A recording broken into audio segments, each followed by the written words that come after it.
আসসালামু আলাইকুম ওয়া রাহমাতুল্লাহি ওয়া বারাকাতুহু। জীবনের গল্প আর কত করবেন? জীবনের গল্প করতে করতে জীবনটাই শেষ হয়ে যাবে একদিন। থাকবে না কেউ, এই পৃথিবীতে কেউ থাকবে না। টাকাওয়ালা কন, বাড়িওয়ালা কন, গাড়িওয়ালা কন, সবাই একদিন যেতে হবে কবরে। 3.5 হাত মাটির নিচে।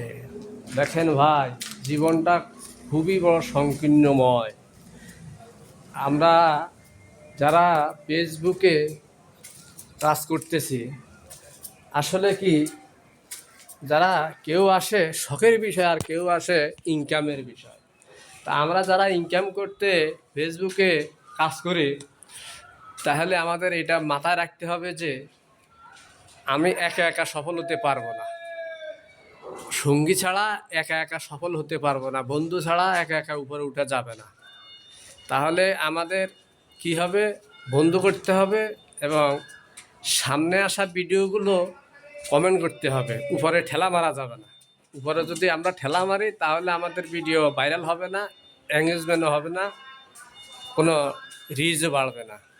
এবং ভালো ভালো স্টার সেন্টার সেলিব্রিটি যারা আছে তাদের সাথে আমাদের এঙ্গেজমেন্ট বাড়াতে হবে, তাদের সাথে সম্পর্ক করতে হবে এবং সম্পর্ক বাড়াতে হবে, গঠনমূলক কমেন্টস করতে হবে।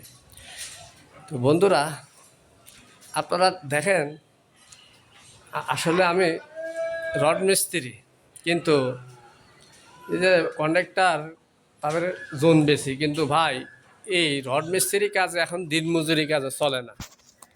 700 টাকা বেতন পাই, মনে করেন যে সংসার ঠিকমতো চলে না। তবুও যাই হোক, ইসলামের খাতিলে এবং শান্তির খাতিলে, ইসলাম মানে শান্তি, শান্তির ক্ষেত্রে আলহামদুলিল্লাহ বলতে হয়। কারণ কি, আল্লাহ পাক সৃষ্টি করেছে মানুষকে আল্লাহ পাকের ইবাদত করার জন্য, এবং তাই সেজন্যে আমরা ইবাদতও করব, আল্লাহ পাকের শুকরিয়া আদায় করব।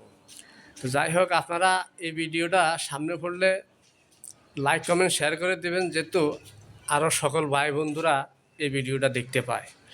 তো যাই হোক, আপনাদের কাছে আমার একটাই অনুরোধ, আপনারা সহযোগিতা করলে ফল পাওয়া যাবে, সহযোগিতা না করলে ফল তো থাকবে, কথা উপরে উঠা যাবে না, গাছও বাঁচবে না। যাই হোক, আপনারা আমাকে হেল্প করবেন। মূলত আমি কুটিপতি না, কেউ কেউ কুটিপতি না, কারোর সামর্থ্য আছে কারোর সামর্থ্য নাই। আমি জোন খাটেই খাই, তাই কাজের ফাঁকে ফাঁকে দু একটা ভিডিও বানাই। আমি এই যে এখন নাস্তা খাওয়ার টাইম, নাস্তা খেতে যাব, নাস্তা খেয়ে এসে আবার কাজে লাগবে ইনশাআল্লাহ।